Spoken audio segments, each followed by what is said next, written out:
Yo, what's going on YouTube and welcome back to a new video. So today I've got something really special. This is what I've been working on for like the last 2 days, arduously spending like 10 hours just theory crafting, not even playing the game, just testing things, reading things, looking at the different new uniques and new support gems. And I've come with something really powerful here. This is a variation pretty similar to my Bovoker from last league, but much improved using now the Amazon Ascendancy. And this has a lot of cool tech that I don't think I've seen anyone else using. So first of all, I want to say that the tech that I'm using here, unlike maybe some other gas arrow build guides out there, which there are a lot of, Fubcun is playing it himself. This build can roughly double your damage by using some really interesting, unique combinations that a lot of people haven't been considering. So let me start off by going over those because that's probably why you're here. You want to see the crazy tech. So this tech is very good for a build like Gas Arrow because the amulet that enables it just happens to already be a very good amulet for the build. Fire Flower here gives you levels to fire skills, and of course Gas Arrow is a fire skill. But on top of that, it has this unique effect of taking a damage when you ignite an enemy. So you take 100 fire damage when you ignite an enemy. Now, you wonder, why would you want to be taking fire damage? Well, there are a lot of charms, actually. Believe it or not, charms are the star of the show here. Charms are OP that you can activate by doing damage to yourself. So here for an example, we have the Nagahamu's charm, which when you take a fire damage from a hit will activate to give you 30 rage. 30 rage is 30% more damage on an attack build. That is absolutely insane. And we can pretty much keep 100% uptime on this with the next combo I'll be showing you. The next charm, Biera's Anguish. This one gives you a 25% chance to gain a charge on kill. So while mapping, you're going to be able to get all different charges, power, frenzy, endurance, all three, and stack those up. Pretty consistently, as well as it ignites enemies nearby. That's not as important, but that does have some synergy with Gas Arrow, as I'll explain later. And then we have some more here. This one, when you take a cold damage from a hit, you gain a power charge. And this one is when you take a lightning damage from a hit, you gain a frenzy charge. So you're able to, if you're able to somehow find a way to gain, to take a cold damage, to take a lightning damage, to, become ignited, to, take a fire damage from a hit, you can gain all these different effects.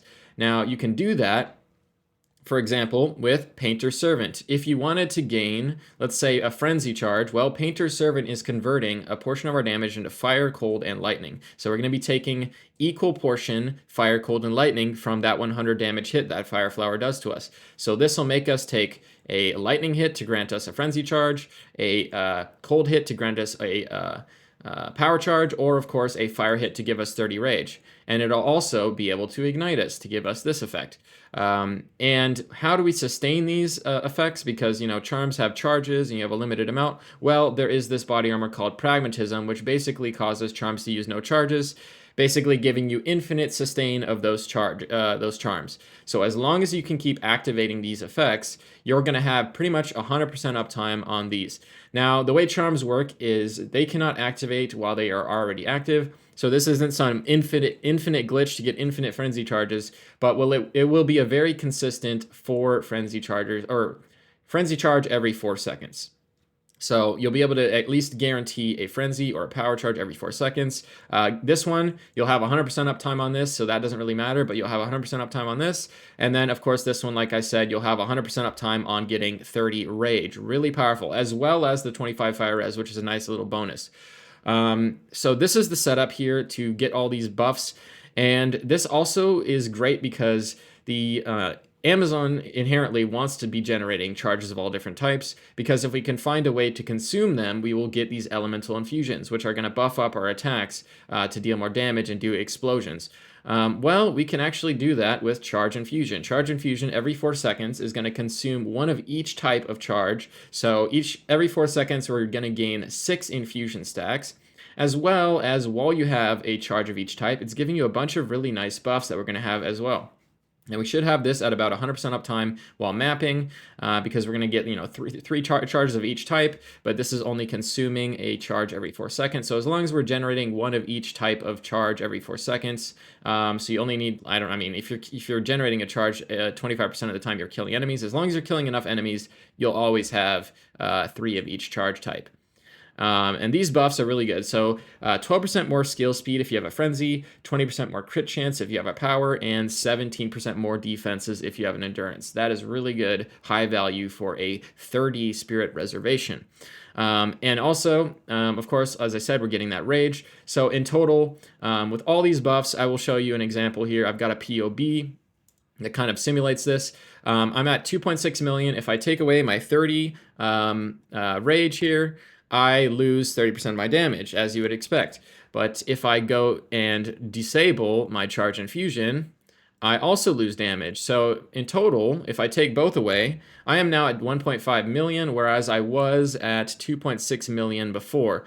So as you can see, it's not quite half your damage, but you're losing a lot of damage if you don't have these buffs. So these buffs, in effect, are doubling your damage because it's not even considering the fact that it'll allow you to use those charge infusion attacks consistently. And those are going to do added damage as well as enable some really cool interactions.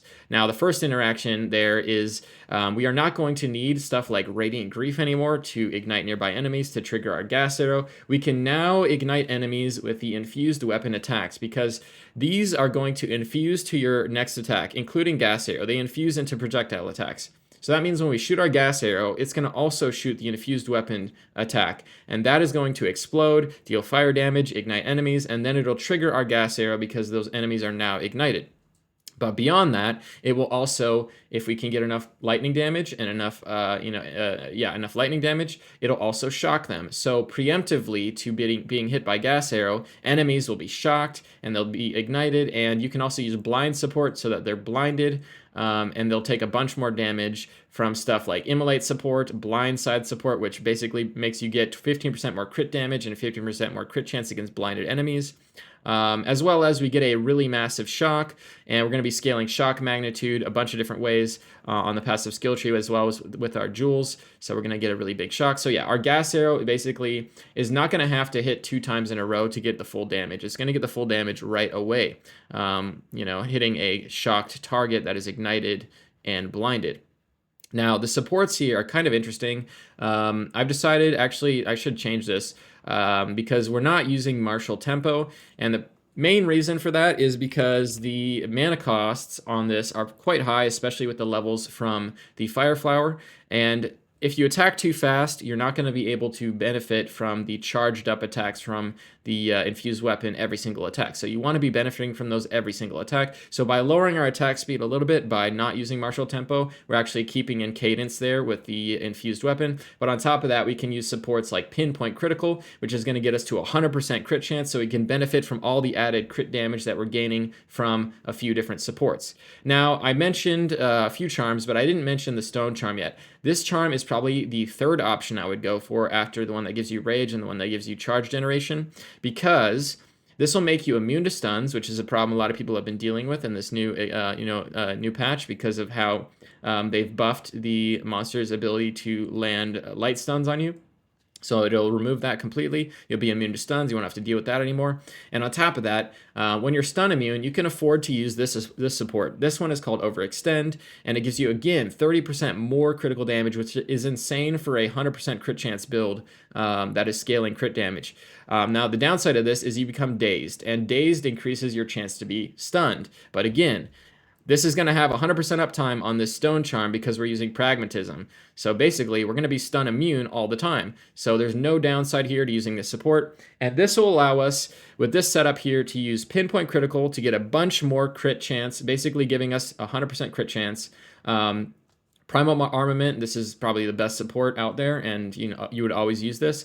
Immolate, of course, because enemies are going to be ignited before we hit them. That's another really good one. But also Overextend and Blindside here, which are the ones that are giving us so much extra crit damage. And that is kind of being able to compensate here for the pinpoint critical, because pinpoint critical is 30% less crit damage. But because we're getting 45% more crit damage here from these two supports, as well as, 20% crit chance from the charge infusion, we're actually leveling out pretty well here. And so on my POB, with everything active, I tried to simulate this the best I could by creating some gems.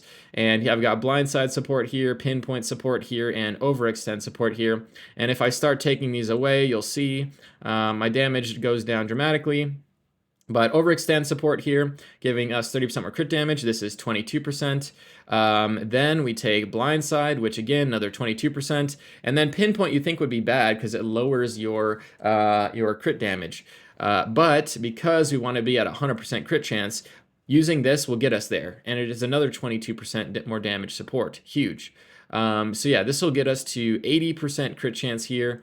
And then if I turn on our charge infusion again, look at that. We are at 97% crit chance. So this build can achieve 97% crit chance with a combination of these buffs and the support. This is not all going to be active on a boss fight, so you might not have charge infusion up on a boss fight, but you're still going to be at 80% crit chance against bosses, which is huge. So yeah, this is probably the most ideal setup for this Amazon crit build, and I am only accounting for 7 additional crit here from the Ascendancy. If you're better at scaling accuracy, you can actually get this number to go higher, but we're only getting 7 base crit from the Ascendancy, and then open weakness, probably one of the best. Honestly, this should be 25% because this Ascendancy is way better than people think. All right, so that is the quick rundown if you guys are not interested in the full details. But now I'll go into the nitty gritty and we'll go over the entire build one by one with all the the full guide and everything. So let's start off at the top. So this is a gas arrow build, like I said. But we are able to scale the damage quite high here because we're combining crit, additional arrows, and shock magnitude, which are all multiplicative damage multipliers for gas arrow, as well as Amazon has some of the best, highest damage ascendancies we've ever seen on any ascendancy. So let's go over those. So predatory instinct, this is what I was talking about earlier. This one gives you 50% more damage against enemies with an open weakness. And the open weakness is something that is on the boss or rare's HP bar, and it takes up roughly, in practice, like 40 to 50% of their life bar, and during the periods of that weakness they take 50% more damage. Well, because of how big hits and ailments operate, during that time we're going to be able to much easier apply ailments like ignite, shock, chill, freeze, because we're going to be hitting a lot harder, and ailment being applied is based on the damage of the hit, so the harder you hit, the better chance you have of applying an ailment. And then on top of that, if you're doing a really big meaty hit right before the open weakness portion of the HP bar is over, well then you're going to skip a portion of the unweakened life, causing you to effectively gain more damage than you would think. So even if 50% more damage for 50% of the time is only 25% more damage, in practice this ascendancy ends up being more than that. On bosses that are really tanky, like pinnacle bosses where you can't do big hits, it's probably closer to 25%. But against rares, for example, if a rare has an open weakness at the start of their HP bar and you do a really big hit, you might just one-shot them. And in that instance, you're doing 50% more damage. So this ascendancy, depending on the monster and the tankiness of the monster and your damage, of course, can range between 25% or 50% more damage. So it's a really powerful support. Or why do I keep saying support? Ascendancy, and it's probably one of the best, if not the best, damage ascendancy in the entire game, because rare monsters and bosses are where you really need that damage. White monsters and blue monsters, like once you get your build rolling, they're just gonna melt. You're gonna one-shot them. You're not gonna need that extra damage for them for the most part. All right, moving on. Critical Strike. This is how we can scale our crit more than other classes can, and this is because this ascendancy converts a portion of our hit chance into crit chance, and so by stacking accuracy, we can get a bunch of hit chance above 100%, and then 25% of that will turn into crit.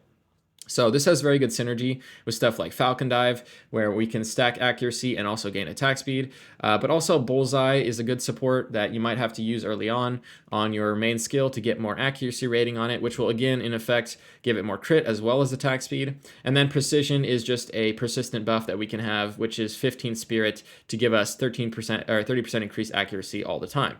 Now, the reason why this class is chosen over others is because of this. And in part because Eye of Winter got a dramatic nerf right before the game launched into Dawn of the Hunt, which removed the critical weakness from it, basically preventing any build that only would be able to get to 50% crit chance from getting 100% crit chance on bosses. So this is probably one of the few builds out there, the Amazon here, that can still get to like 100% crit chance, close to 100% crit chance without needing critical weakness. So yeah, that is why we have chosen the Ascendancy. Now, Elemental Infusion, this is basically going to infuse your weapon with extra damage of these like different elemental types, depending on which type of charge you consume, and they will do an explosion at the start of your projectile attacks, because they infuse the projectile attacks directly. So for example, they would infuse my gas arrow, and then when I'm shooting my gas arrow, they would explode and ignite and shock and do all those effects before the gas arrow has a chance to trigger, basically allowing us to preemptively ignite, shock, and, for example, blind enemies before triggering the gas arrow, which then gas arrow will benefit from that added damage from the shock and the ignite because of things like immolate. And then if you're blinding, stuff like blindside support should have already gone over. Now moving on, Infused Avatar. This is the last Ascendancy that I would take with this kind of build because we want to get really good uptime on our infused weapon attacks. This will effectively double the amount of charges we get because 50% of the time we're not going to be consuming them. And then you have a chance to get lucky and not consume them again, so it's kind of exponential. You can get a lucky streak, and that's going to be able to maintain our charges much better so that we can get those charged up versions of our attacks pretty much on every attack, hopefully. What about using the Asmeri Brew Ascendancy? And you're wondering, why would you use that? This makes life flasks also recover mana, and mana flasks also recover life. Well, because we are going to be constantly hitting ourselves with the Fire Flower, that is going to be preventing our Energy Shield recovery, because Energy Shield recharge needs you to not take damage for a certain period of time before it starts. And because we have about 1,000 energy shield, that would be really bad, meaning we basically cannot recover energy shield at any point ever. Well, the easy way around this, and a good solution here that I found, is to just get Eternal Youth. Eternal Youth will allow your flask to apply to your energy shield, basically meaning that little damage you're taking from the self hits will not prevent your recharge because you don't have recharge and you don't need recharge. You just use your flask, and your flask can now recover your energy shield. But on top of that, there's some really cool tech that this allows if you take the Asmeri Brew. So normally, flasks, especially life flasks, cannot be used if you are full. So if you're full on life, you can't use a life flask, and that is to prevent people from abusing. I don't know exactly, but basically by using Asmeri Brew and Eternal Youth, you can use an instant life flask to recover almost all of your mana whenever you want, because you're going to be constantly dealing self damage from the amulet. You're never going to be at full energy shield. You're always going to have a little bit missing, which means you're going to be able to activate your flask with no downside. It's not going to prevent you from activating your flask.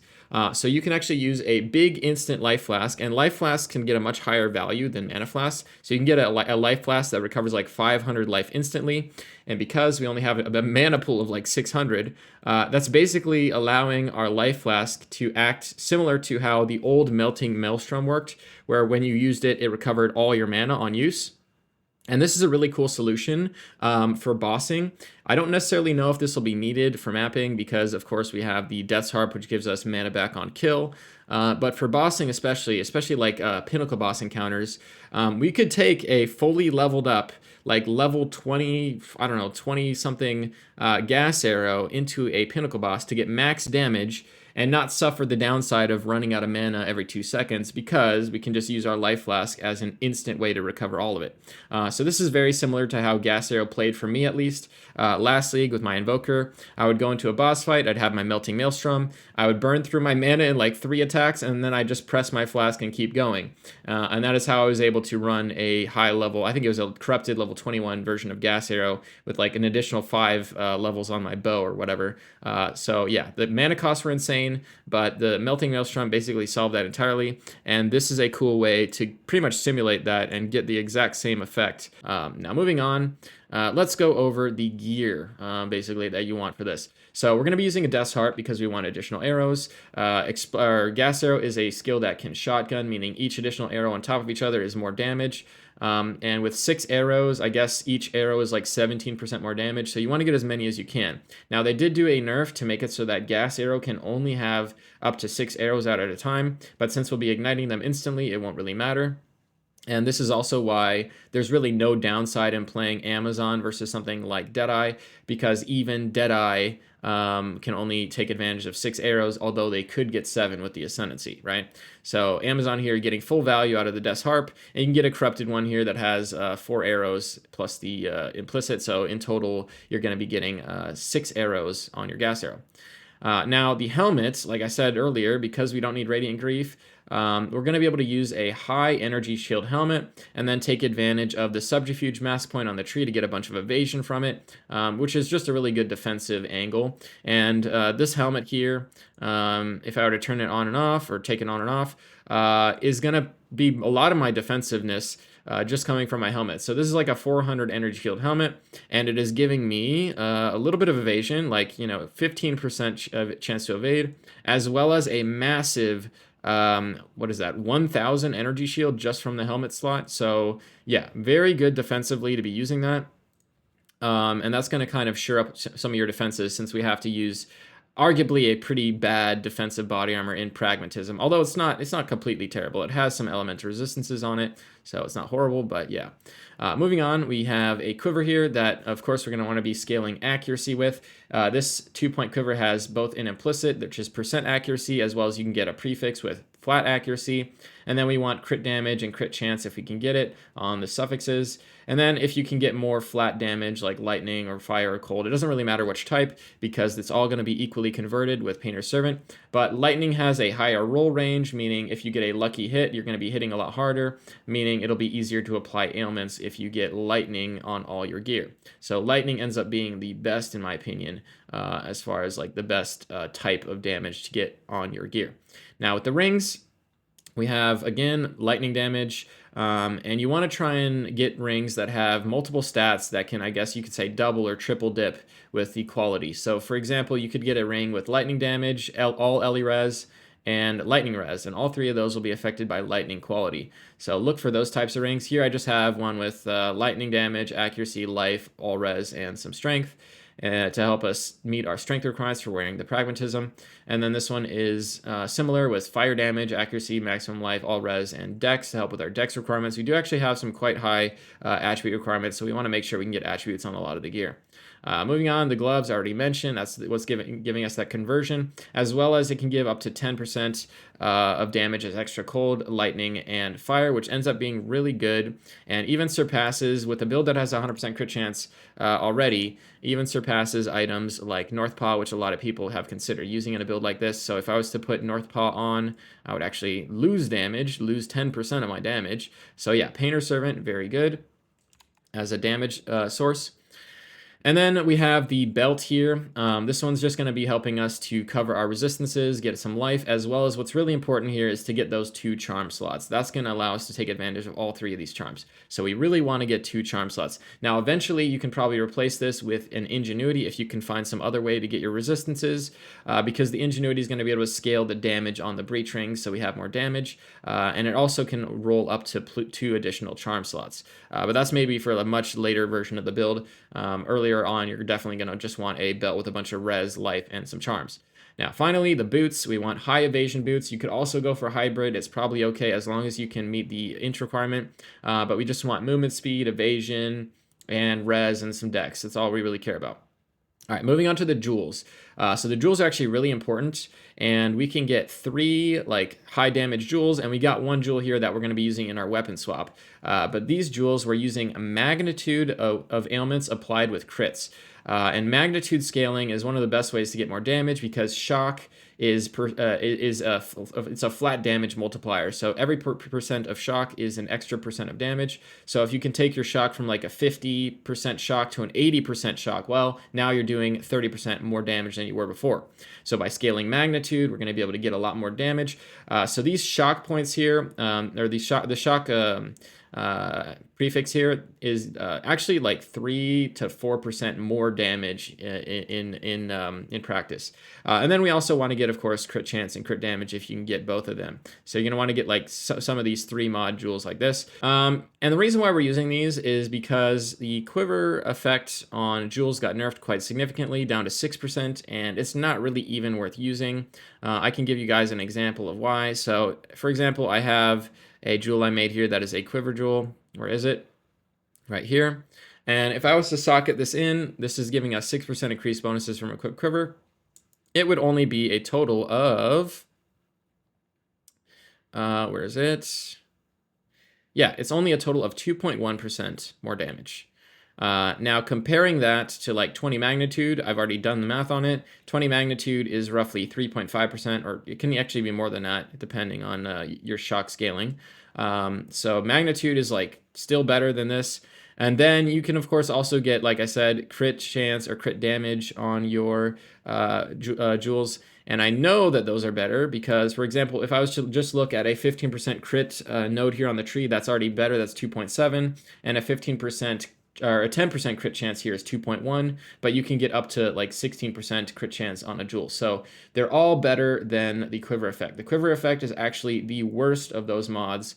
And so instead of looking for quiver effect jewels, you're going to want to look for these with the magnitude, the crit damage, and the crit chance. All right, moving on. So we've already gone over this section. I think let's go into the skills. So gas arrow, as I said, with pinpoint, primal armament, immolate, overextend, and blindside is the highest damage we can possibly get. This will get us to 100% crit chance, give us a good amount of crit damage, help compensate for that pinpoint downside, as well as not being too fast attacking. We really don't want to use martial tempo because the faster we attack, the more our mana cost goes up, as well as we'll not be able to benefit from the charged up attacks as often on the infused weapon because we might burn through those too fast. So actually having a slightly slower attack speed is better for this type of a build, and we just want our hits to hit really hard. We don't care about as much the speed at which we're hitting. And then freezing salvo here, this is another skill we're going to be using, which is going to help us to get a really big shock on bosses. So you're going to start out by using Voltaic Mark. This is going to give you increased shock effect. And we are scaling our Voltaic Mark with Mark effect here with our weapon swap. So we're going to weapon swap to like a wand and a focus with cast speed. And we're going to activate our Voltaic Mark on the boss. And that mark is going to gain some really nice effects here.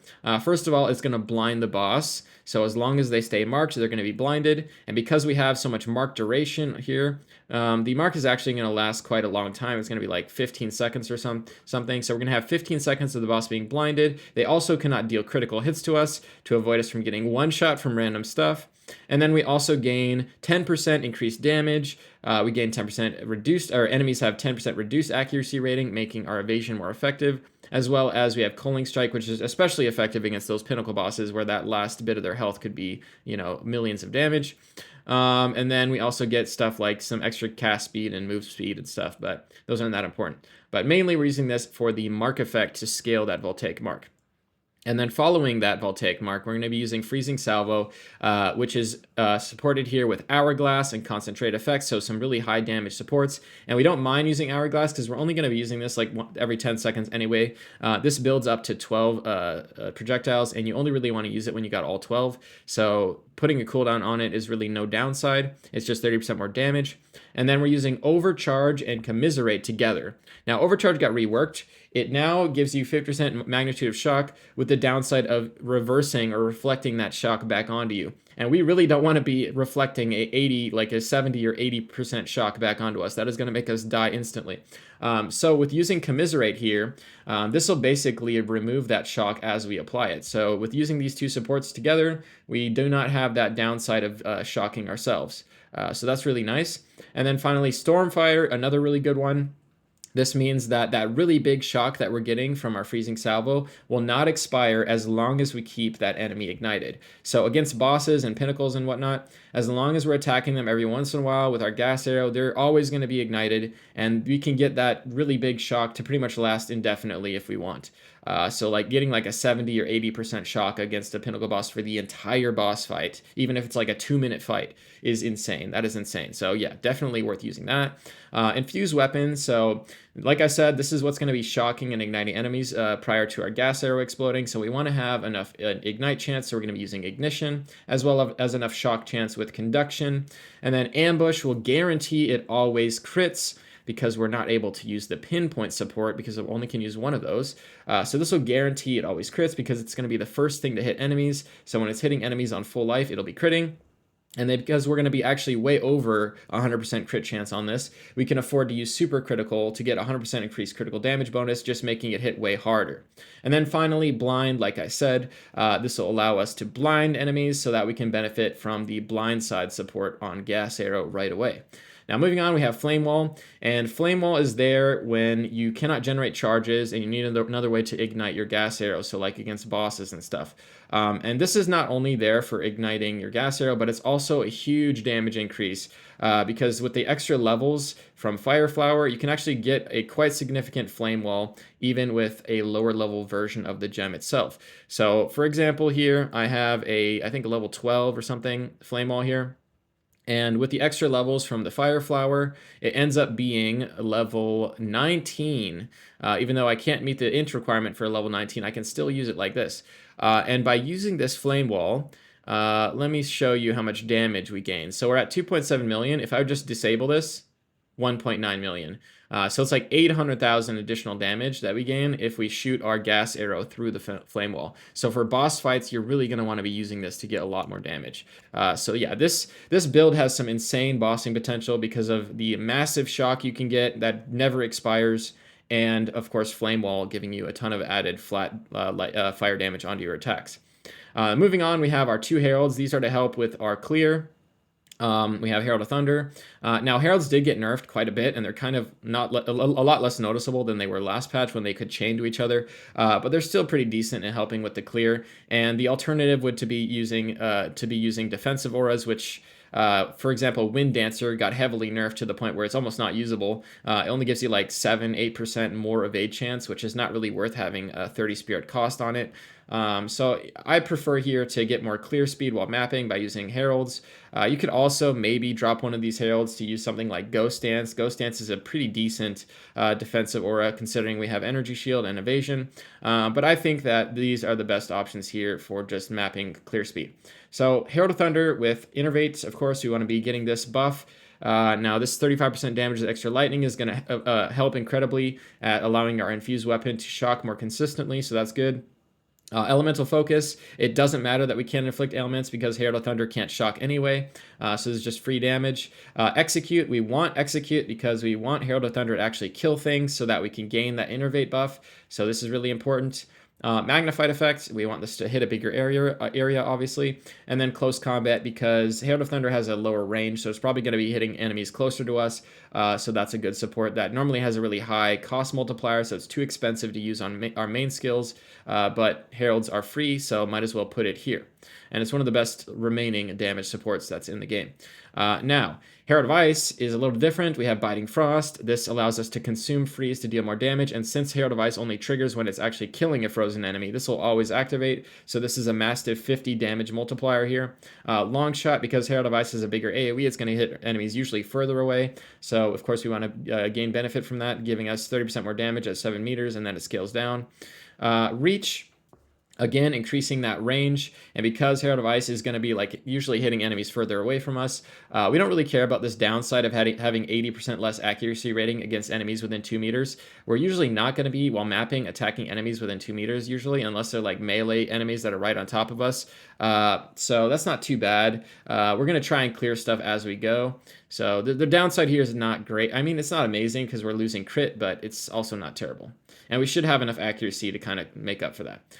Leverage, again, because the enemies are going to be frozen, this will cause us to deal more damage against those frozen enemies. This is 50% increased crit chance against immobilized enemies, and this also, again, helps to compensate for the crit we're losing on the reach here.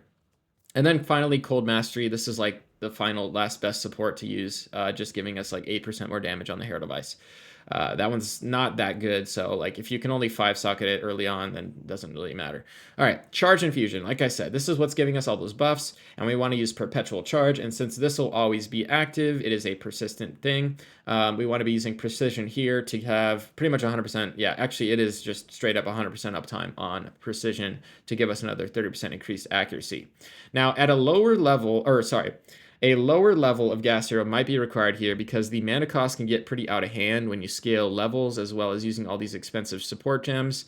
So you might end up having to use a lower level of gas arrow. I've already done that here. I'm using a level 14, which is making my mana cost around 200 per second, which is already pretty bad in my opinion, considering our mana pool is only like 600. So in like 3 seconds, we're out of mana if we spam it. So you're going to want to be using your like mana flask on boss fights. But the nice thing about that is the dual string here actually gives you mana back on kill. So while mapping, it won't be that noticeable of a problem. And you can even get more mana on kill on a ring if you really need it. But it's just going to be on boss fights where running out of mana is going to be rough. So on boss fights, you're definitely going to want to have a good mana flask active available to you. Moving on. And then I guess I should put this...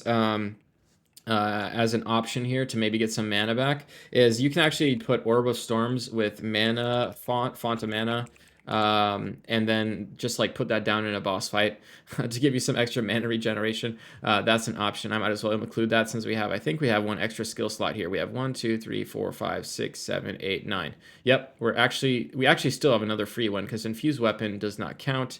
It is part of the Ascendancy, so I don't know what to use on the last slot. But yeah, this Orb of Storms is an option. I just don't think it's worth pressing. I'd rather just be pressing my mana flask, in my opinion. Now, moving on, Bullseye support is also an option if you're struggling to get crit chance for whatever reason, or your accuracy rating is struggling. But personally, I don't think it's really worth it. I've done the math here, and even if it's giving you like 1 or 2 more base crit, it ends up being less damage than using the other supports that I've already mentioned earlier. So like even if I get like 2 more base crit here, or if I go from 7 base crit to like 9 base crit, see how it's only like 100k damage because we're already pretty close to 100% crit chance.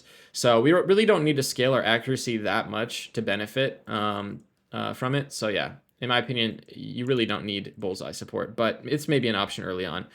Moving on, we have... Oh yeah, when weapon swapping, you're going to want to weapon swap to a wand and a focus that have cast speed, because that's going to make your Voltaic mark much quicker to apply. And then, I already mentioned this, but it'll be blinding enemies so that we can benefit from the blindside support here on boss fights. And then moving on, we've got, yeah, this is like explaining the whole combo on how to fight bosses. Then we got the Heralds here. Now, Herald of Ice, I'm not sure on this one because 33% of our damage is being converted to cold, which I think should be enough, but they did nerf freeze buildup quite significantly, so if you're struggling to freeze enemies, there are some options. You can go Embitter support on your Gas Arrow, which is going to make the conversion, or make the added damage from the Painter Servant all into cold damage, as well as if you have Innervate up, that will also be cold damage. It'll turn all that added damage into cold. So that will make it easier to freeze if you're struggling. Or you could maybe try a different direction and just like take Essence of Mountain or path through this area to harness the elements. So this section here, you can basically path any way you want. And then if all else fails and freezing is just not viable and not possible in like the tier 15 endgame maps, then you just replace Herald of Ice with like Herald of Ash or Ghost Dance, and those are pretty decent options. Yeah. And then finally, I'll go over the anointments and some optional stuff. So the first anointment I would recommend, if you just want to get as much damage as possible, is Storm Charge. And this is going to give you a lot more elemental damage if you've crit recently, as well as crit chance to help us get more crit. But if you need some more defensive options, a really good defensive option here is Patient Barrier. Because we have a pretty good amount of energy shield, this is actually going to be quite effective.